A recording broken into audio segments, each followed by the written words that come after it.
Welcome to the Prospective Doctor Podcast, brought to you by Med School Coach. Pre-med and medical students alike are encouraged to tune in each week for tips on how to become a strong med school candidate, gain acceptance into the school of your dreams, and succeed on your journey toward residency and becoming a doctor. Hello, everyone. I'm super excited to have our guest for today, Dr. Ali Haider. I'm just going to give him an opportunity to just tell us a little bit about yourself. Sure, absolutely. And thanks for having me on your podcast. So my name is Dr. Ali Haider. I'm an interventional cardiologist, which means I specialize in, obviously, cardiology treatment of patients with heart disease and, subspecialize in procedures involving the heart, minimally invasive catheter-based procedures involving multiple different cool things in the heart. I am practicing in Massachusetts for the past 8 years. My first job out of training, and talk a little bit about that later. I'm also assistant professor of medicine at University of Massachusetts, which is the main hospital I work at as an affiliate with that medical school. I work in a very busy private practice and also sort of in this hybrid model. So I'm in private practice, but I get to work a lot with trainees and do a lot of education as well in the hospital I'm at. So I sort of have this fusion model of very, very busy clinical medicine, but also sort of an academic educational model. And of course, in my spare time, I do a lot of social media education through my very busy accounts on Instagram, as well as Twitter and YouTube. And that's really been really fantastic. And I think it's really provided a lot of value for folks, everywhere from medical pre-med and med students all the way to practicing docs. And I'm also about to be a dad any one of these days now. So congratulations. So thank you. In a nutshell, that's who I am. That's awesome. So you are doing a lot of different things. So we'll probably hit on a few of those, but I want us to take it way back when you decided to become a doctor. Can you tell the students listening what motivated you to pursue career in medicine? Good question. So, for me, my dad was also a doctor. So, I've somewhat fall into that typical stereotype, brown guy whose dad was a doctor and from Pakistan, and they wanted him to be a doctor and all that sorts of stuff, right? But, interestingly, so my dad was a cardiologist in New Jersey. He was at New Jersey Medical School forever. Certainly by osmosis, I was sort of interested in it and felt that, this is some career that I may be interested in. But to be honest with you, I was never really pushed into medicine, which is great. My parents really wanted me to kind of figure out what I wanted to do, and I appreciate it. And through college and whatnot, I actually wasn't sure I wanted to be a doctor. I was exposed to medicine early in high school, of course, among many other sort of clubs and all these sorts of things. I was involved in the pre-med society and, trying to get exposure to medicine in the life of a doctor, which I think is super important. A lot of times we think we know what we want to do, but if you're not really exposed to it, you don't really know what's involved in it. So, I was involved in that, and, I was like, this is cool, but I want to really look at all other sort of opportunities that were out there. When I went to college, which was at Wesleyan University in Middletown, Connecticut, the liberal arts school, which was I enjoyed because I really was able to sort of, didn't really have stringent criteria on what I had to take. I could, decide if I wanted to be pre-med even my second or third year and still fulfill it. So at one point, I really wanted to do business or econ and these sorts of things. But so I kind of delved into that. But in the end, I just, I feel like there is a percentage of population who are just, who flock to the sciences and, those sorts of things. And that was kind of my mind. I was always better and I enjoyed the sciences. I enjoyed that sort of analytical type of thinking more than, more than business and numbers and those sorts of things. So I became interested in medicine just sort of by experimenting and the things. And I always tell folks, look, especially when you're a pre-med going to college, make sure you don't just make that decision too soon. You have to explore. You have to convince yourself that's what you want to do. Don't just go there, because my dad and my mom told me to do it. I think this is the career I want.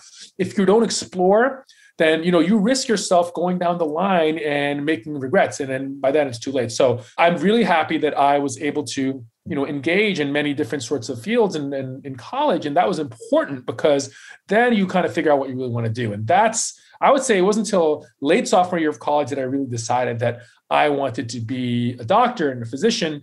And solely because that's just the part of my brain I thought was better and I was just good at it and I was most interested in it. And then, the story from there evolves into what type of medicine, but the initial sort of decision is, what sort of area you want to go to. So that it wasn't until then that I really figured out, despite my father being a cardiologist, and lo and behold, I ended up becoming a cardiologist.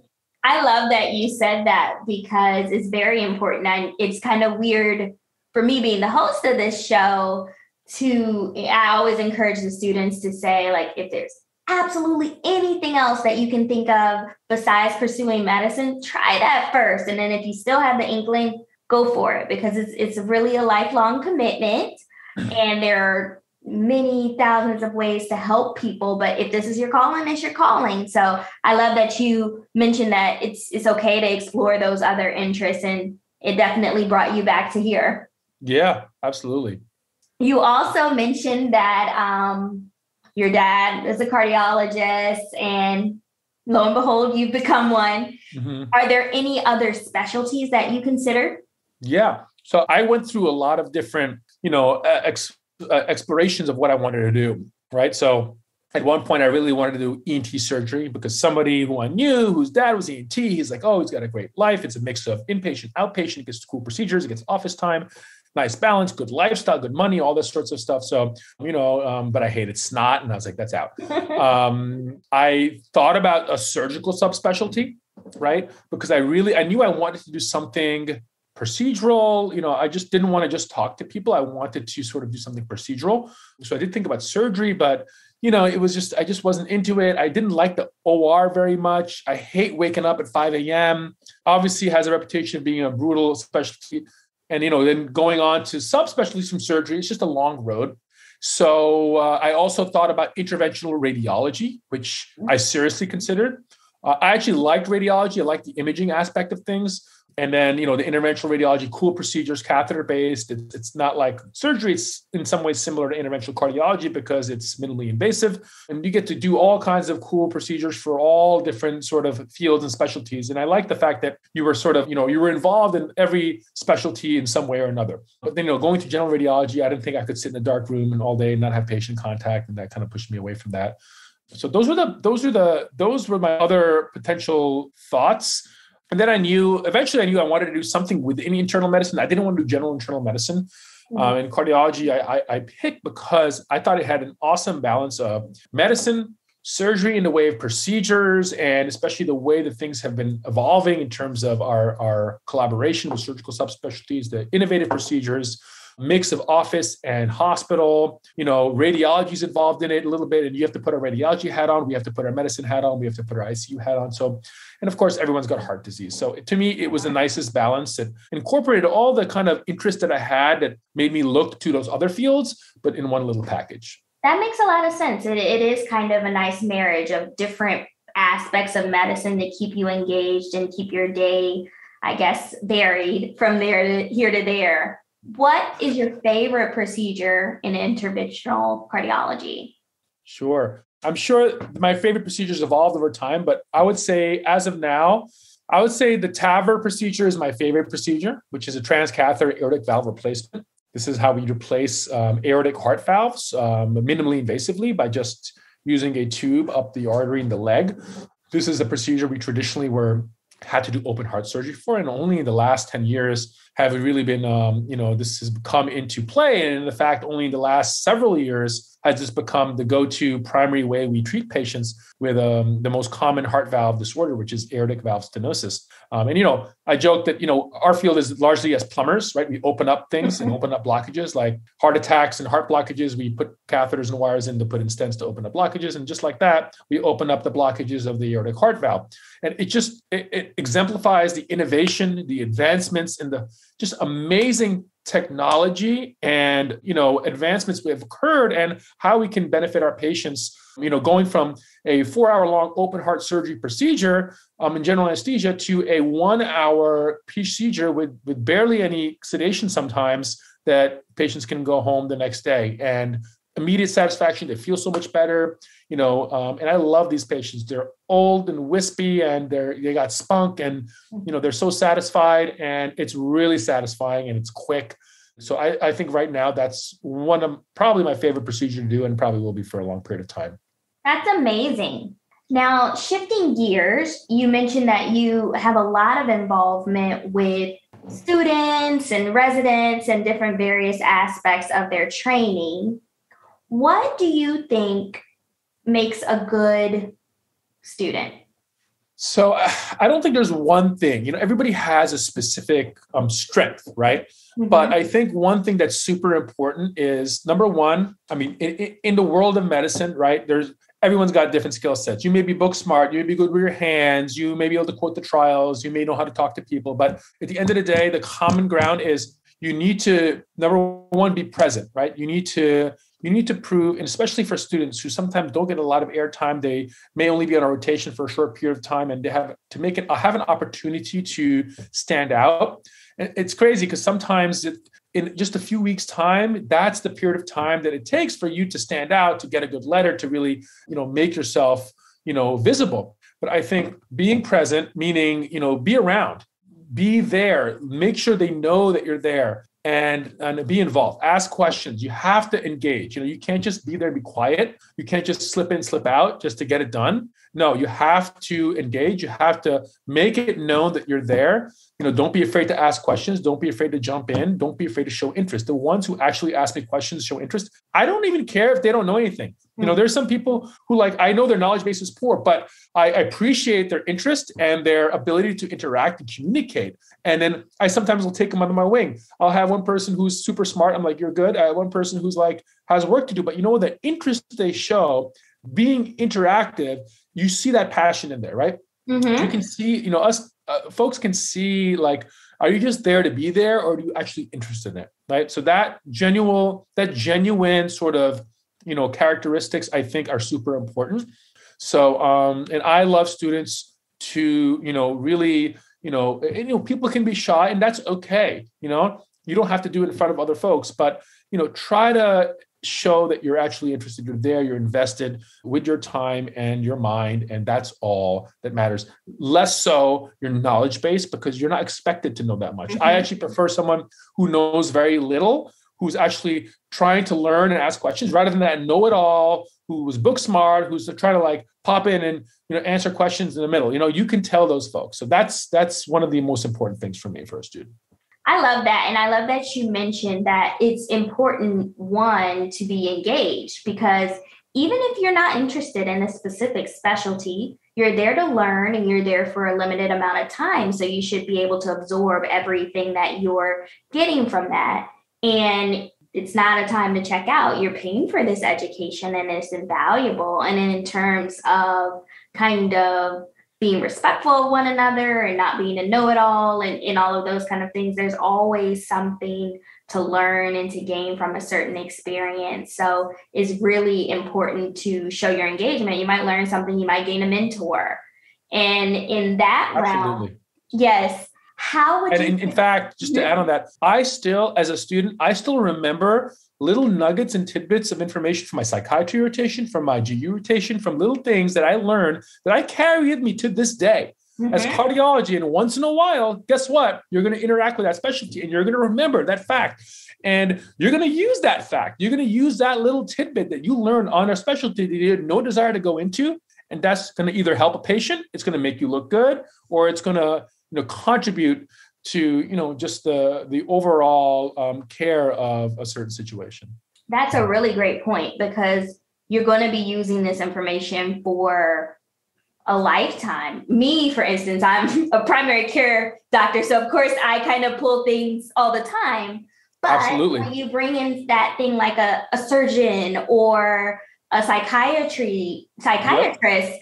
They may not necessarily, they may see a patient and say, okay, they need to be referred in because they're having this extra issue, or even a family member. You'll notice as you get into further along in your education, people are going to call you, even maybe in your first year, and be like, okay, what do I need? I'm having this reflux. So it may be something you can take and use in your own personal life. 100% correct. You're there to learn, right? That's the bottom line. Don't get caught on, there's some people who know exactly what they want to do and everything else is just a hurdle for them to get through. That is a wrong approach. You need to absorb everything, and you're not going to be able to do that again. Absolutely. At Med School Coach, we know that getting into medical school is hard. In fact, 60% of pre-meds who apply to a medical school don't even get accepted. And if you want to get accepted into a top medical school, it's even harder.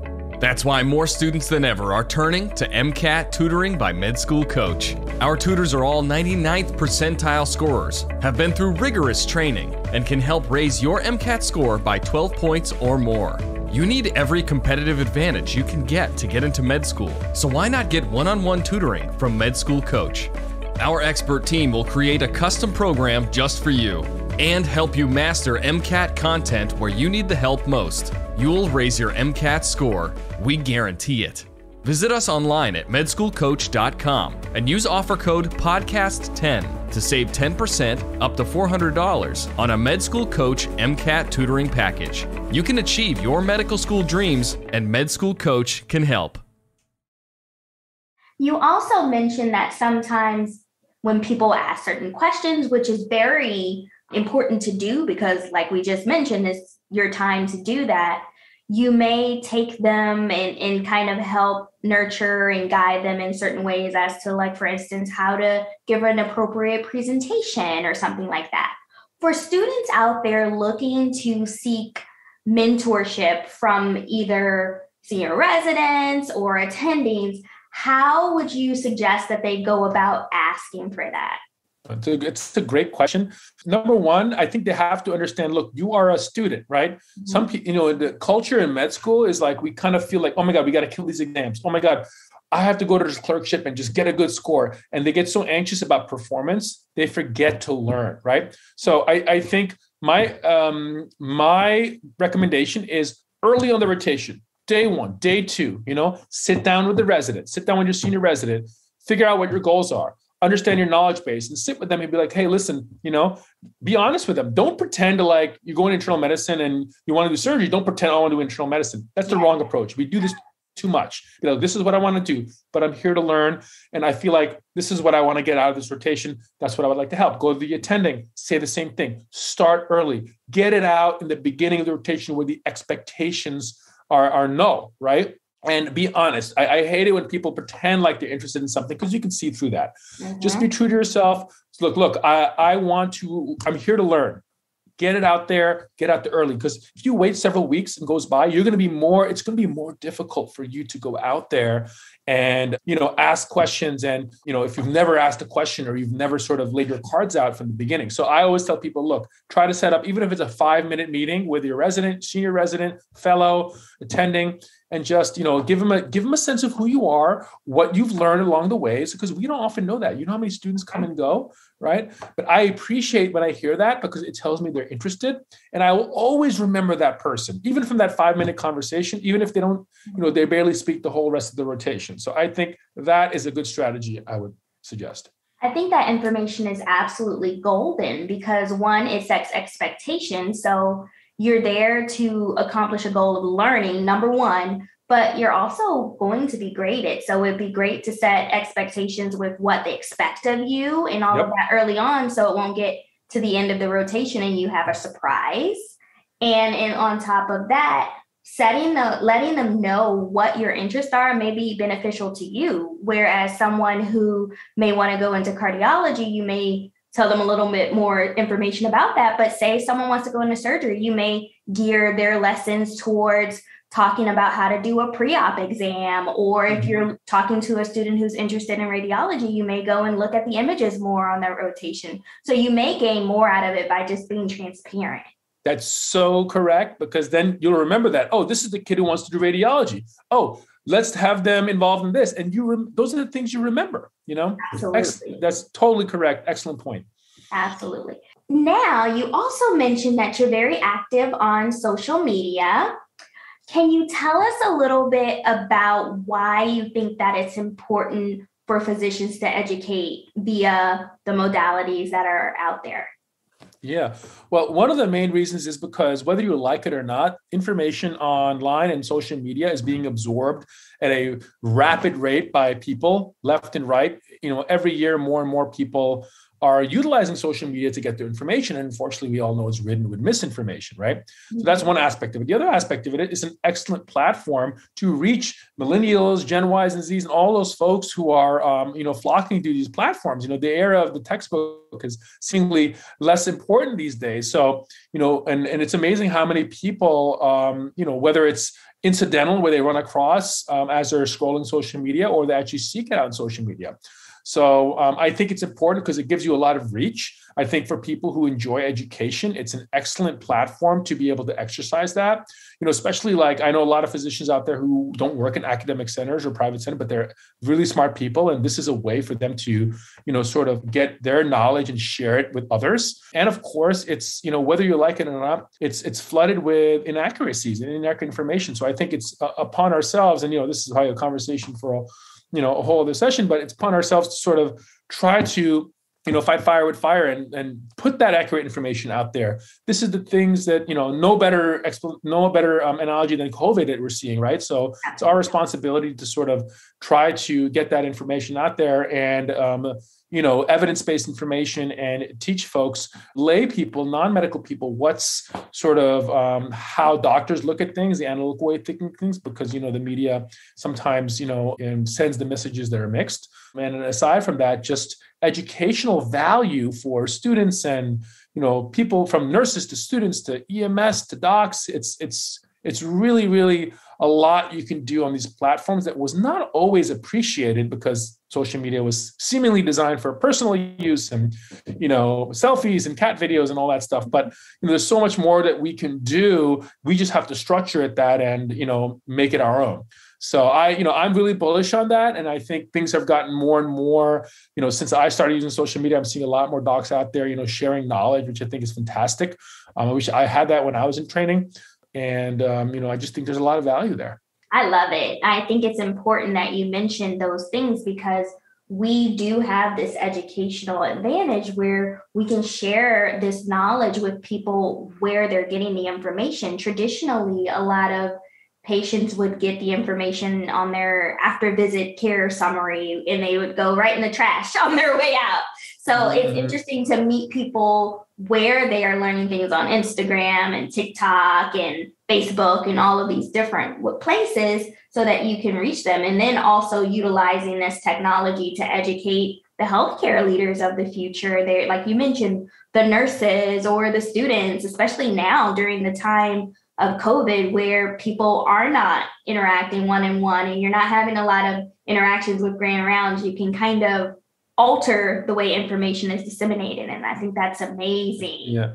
Can you you can combine education and entertainment, right? Edutainment or educainment, however you want to call it, right? So, and people like that small digestible formulation. Of course, it's a double-edged sword because it's sometimes hard to validate information. There's a lot of BS out there, and so it's not all cut and dry. There's a lot of there's a lot of stuff to weed through, and sometimes there can be dangerous information. So there's still a lot to be cautious about, but it's not necessarily that much different than real world before social media because there are always people like that out there. It's just for every smart person that gives value that has reach, there's another, charlatan that also has reach that is trying to delve, shady information. So it's something that we're going to have to obviously deal with and be cautious about. And hopefully it gets better over time, especially in the healthcare realm. Absolutely. Would you be able to share where our listeners can find you on social media? Yeah, absolutely. If you on Instagram, which is probably my biggest account, it's at Your Heart Doc. All right, just as it spells, Your Heart Doc. And YouTube also, Your Heart Doc is the same. And on Twitter, I'm Your Heart Doc 1 because some other dude took Your Heart Doc. He wouldn't give it to me. For the listeners out there, we'll also post it in the show notes, but I wanted you guys to hear it. At Med School Coach, we know that matching into the specialty of your choice and the residency program of your dreams has a dramatic impact on your career as a physician. And your USMLE score is the most important acceptance factor of all. That's why more students than ever are turning to Med School Coach for USMLE tutoring. Our tutors are all 260 plus scorers and have been through rigorous training. Plus, the average student who uses Med School Coach tutoring raises their score by 23 to 55 points. There is an enormous amount of material you need to know for Step 1 and Step 2, and Med School Coach can help you be smart about how to study. We'll create a custom program just for you. Then, we'll help you master USMLE concepts where you need help most. You'll raise your USMLE score. We guarantee it. Visit us online at medschoolcoach.com and use offer code PODCAST10 to save 10% up to $400 on a Med School Coach USMLE tutoring package. You can achieve your medical school dreams, and Med School Coach can help. So I thank you for all of the amazing pearls of wisdom you shared with us today. For my final question, I want you to share with us one pearl of wisdom both for pre-medical students and medical students that you wish that you would have known as you started your medical journey. Sure. So for pre-medical students, I would say, number one, make sure you look at the big picture. Look, not just my idea of getting in med school, look downstream. And this is important, right? There's some people because I see people go to med school and then they either drop out in med school or they drop out in residency. This is not easy. This is a big sacrifice. There's a lot of monetary, sacrifices. There's loans.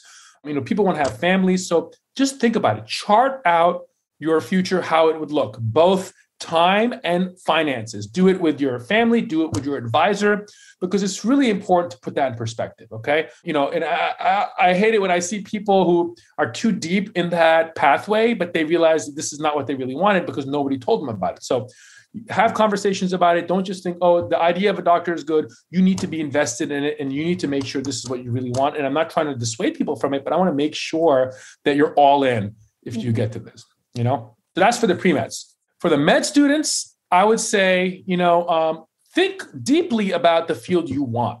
And I'm sure you've heard this before, but, the idea of being a cardiologist, idea of being a neurosurgeon, idea of being certain fields is not necessarily the same as what reality is, right? So I would just say, be proactive and investigate and, shadow folks, do rotations and reach out to doctors. I have med students reach out to me all the time. I'm always happy to have conversations with them. I'm always happy to have them come join me for a day. It's really important to know what the bread and butter is of what a physician does. Not that, that one cool thing to do. What they do usually 9 to 5, right? Because that's what's going to be what your life is going to be, right? Mm-hmm. So sometimes there's a disconnect there. So focus on that, not just the pathophysiology and the idea. Know what the daily lives are of a certain physician. That will set you up for happiness in the future. Thank you for that. I don't think I have anything to add. Those are very important lessons about just taking the bigger picture and taking a step back and looking in towards your future for planning, because this is something you're going to be doing for the next 30 or 40 years. So it's very important to know what you're getting into without the rose-colored glasses. So very well said. I definitely appreciate you coming out here and talking to us. And like you said, for the social media, that's a whole nother conversation. Maybe we'll have you come back in a few months if you're willing. But thank you so much for coming. I'll give you an opportunity to say goodbye. All right, guys. Dan, thanks for having me. If anybody, reach out to me. My Instagram DMs is a dark abyss of, unread messages, but please reach out to me. I'll respond if I see it. Twitter the same. Find me on Clubhouse. I'm doing a lot of rooms, chatting about similar stuff. And I wish everyone the best of luck and hope to talk soon. Perfect. And for all you listeners out there, click the subscribe button and I'll see you again next week. Bye. Each episode of the Prospective Doctor podcast is brought to you by Med School Coach. To access articles, videos, webinars, and free tools to help you succeed on your journey toward medical school and beyond, visit our website, prospectivedoctor.com. We hope you tune in again next time.